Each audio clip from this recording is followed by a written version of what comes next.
Neymar yig'ladi do'stlar. Iqtidorni pulga, nafsga almashgan futbolchi oxir-oqibat turnirni mana shu tarzda yakunlayapti. Men esa uning ko'z yoshlarida bitta qo'rquvni ko'rdim. Nahotki men Braziliya uchun jahon kubogini yuta olmay ketayotgan bo'lsam, deyayotgandek go'yo. Axir u oddiy futbolchi emas-da.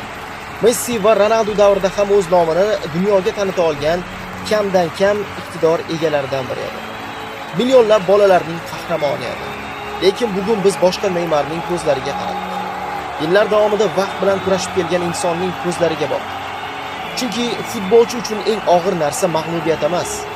Eng og'iri vaqt o'tib borayotganini, vaqtga mag'lub bo'lganligini his qilish. Bir paytlar cheksizdek tuyulgan imkoniyatlar tobora kamayib borayotganini anglash. Braziliya turnirini tark etdi.